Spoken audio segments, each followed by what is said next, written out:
Bueno, y entro en contacto con José Ramón Cosío, ministro de la Suprema Corte de Justicia, para que nos ayude pues, un poco a entender las consecuencias, la dimensión de la resolución que tomó ayer la Suprema Corte. José Ramón, me da muchísimo gusto tenerte aquí a ras de tierra para hablar de este tema y pues te suplico una primera reacción a la sesión de ayer y de antier justamente en la Corte.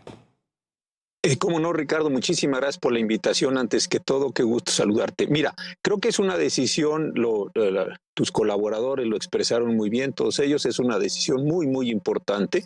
Lo que estaba en juego es la determinación de si la Guardia Nacional quedaba o no adscrita al ejército mexicano. Sabemos que el ejército y la armada están desempeñando funciones de seguridad pública hasta el año 28, con motivo de un transitorio que se estableció en la Constitución con esa finalidad y una reforma que posteriormente se hizo a ese artículo transitorio. Pero aquí lo verdaderamente importante de destacar es si la Guardia Nacional va a ser el cuerpo de seguridad pública permanente o si iba a quedar esto en manos del ejército. El ejército y la armada se tienen que ir de las tareas de seguridad pública en el 28. Y de aquí a entonces tendrá el gobierno, y el que siga, que hacer todas las tareas necesarias para que la Guardia Nacional quede fuerte, quede bien establecida. Creo que de esto se trataba en el fondo la decisión. Lo que hoy tenemos claro es que lo que va a hacer el ejército y la armada hasta el 28 es temporal, es en apoyo y que después y ahora será la Guardia Nacional la que se encargue prioritariamente de las tareas de seguridad pública. Yo estoy muy contento con la decisión, me gustaron mucho primero que todo el proyecto y después muchos de los argumentos.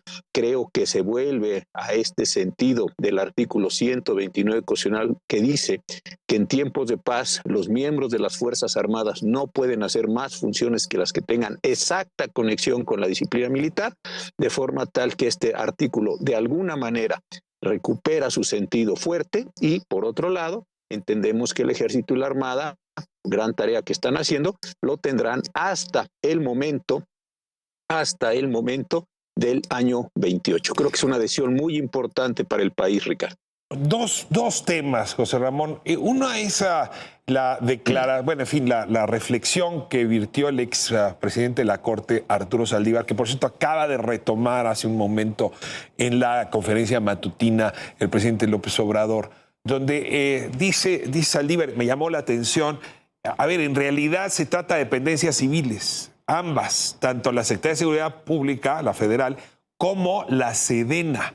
Así es que no tendría por qué asumirse como militarizante el que la Guardia Nacional se quedara en la Sedena, porque, insisto, dice Saldívar, es una instancia civil.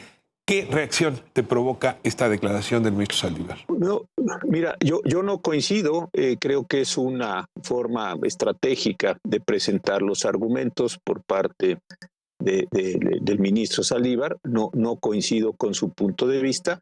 Me parece que efectivamente, siendo una dependencia de la Administración Pública Federal, ese desdoblamiento que se quiere hacer entre Secretaría de Estado por una parte y Ejército por la otra no es posible. La regulación completa, la calidad del fuero militar, la condición del general secretario, en este caso no del almirante secretario, porque no está concernido en este caso, pero sí del general secretario, me parece que le dan un estatus o un estatuto claramente militar a todas estas condiciones. Ahora, por otro lado, no solo es ese problema, sino es en qué condiciones la Guardia Nacional arriba a la Secretaría de la Defensa Nacional. No es solo el problema de cuál es la naturaleza jurídica, déjame decirlo así, de la Secretaría de la Defensa, sino las condiciones de asimilación de la Guardia Nacional a la propia Secretaría. Todas las condiciones que tienen sobre secrecía de sus funciones, sobre los casos de excepción que se generan debidamente por estas tareas, creo que ahí es donde no se puede dar esta compatibilidad, como también me parece que sus colegas, los ministros y las ministras de la mayoría, pues lo expresaron bien y creo que refutaron también con el tiempo que tuvieron ahí en las sesiones esos argumentos que se expresaron en este sentido, Ricardo. Última pregunta, José Ramón. El presidente ayer en la mañana decía que no tenemos todavía una Suprema Corte de Justicia, sino una Suprema Corte de Derecho, que es una discusión que valdría la pena tener. Quizá necesitaríamos un seminario para hacer la distinción, pero nos lleva a un punto en concreto. Hoy la Guardia Nacional está integrada en su enorme mayoría, si no es que en su totalidad, por efectivos del ejército que se cambiaron el uniforme, se cambiaron el brazalete. Así es. Y el miedo es que después de la decisión tomada el día de ayer, se vacíe, porque todos esos efectivos pueden decir, no, yo prefiero las prestaciones, la disciplina, el fuero militar, que volverme civil. Así es que ahí nos vemos y en ese momento nos podemos quedar con una Guardia Nacional vacía. Esto es un problema de política real que podría suceder después de la decisión de ayer. Mira, creo que primer punto que tratas, al presidente López Obrador le da igual si es Corte de Justicia, Corte de Derecho, Corte de lo que sea, mientras le conteste la Corte o le resuelva la Corte lo que a él le gusta, ¿no? El presidente encontraría que es una magnífica Corte cuando le palomeara absolutamente todo lo que él ha querido hacer, sabiendo que es contrario a la Constitución. Entonces, creo que eso es una discusión perdida, porque el presidente no va a aceptar nunca tener una Corte de ningún tipo más que aquella que sea obsecuente con él. Eso me parece que está en su naturaleza política y creo también que en su naturaleza psicológica. Esa es una parte del problema. Pero la otra cuestión es muy interesante. Yo creo que aquí debieron haber sido responsables cuando llevaron a cabo los diseños de la política pública para llevar a la Guardia Nacional o tratar de llevarla al Ejército. Creo que el presidente se tendrá que, y la gente que lo acompañó en esta aventura jurídica, creo que se tienen que hacer cargo de las consecuencias de sus actos. No van a decir ahora o no podrían decir ahora, pues si se vacía la Guardia Nacional es culpa de la Suprema Corte de Justicia.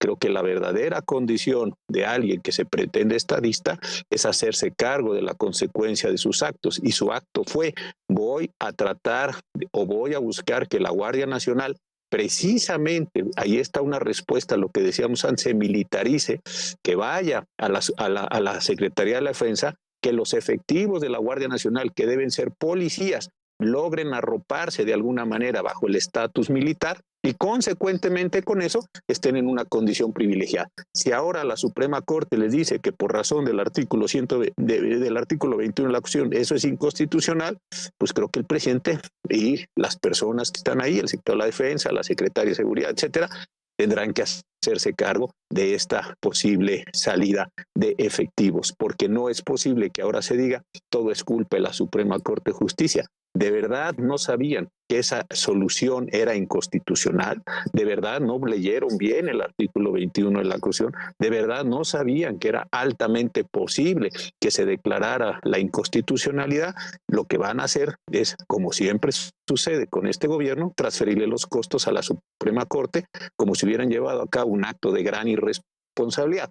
Ahora, por otro lado, tampoco me parece que sea la tragedia. El Ejército y la Armada están autorizados por el artículo transitorio para que puedan seguir haciendo funciones de seguridad pública, de forma tal que si en algún momento hubiera una pérdida de capacidades institucionales de la Guardia Nacional, temporalmente por mandato constitucional, yo no estoy de acuerdo con eso, pero en fin, esa es la determinación constitucional y a eso tenemos que atenernos, pues el Ejército y la Armada pueden hacer estas funciones en tanto se constituye o se reconstituye la propia Guardia Nacional, Ricardo. Pues interesante, hay plan B en caso de que las cosas no salgan bien y ese plan B está trazado por la propia Constitución. Buena noticia. José Ramón Cosío, muchísimas gracias por dedicarnos este tiempo aquí a Ras de Tierra. Sabemos que la gente está complicado y para nosotros es un privilegio tener su voz en este espacio. Un abrazo fuerte, José Ramón. Muchísimas gracias, como siempre. Un fuerte abrazo para ti y toda la audiencia. Gracias.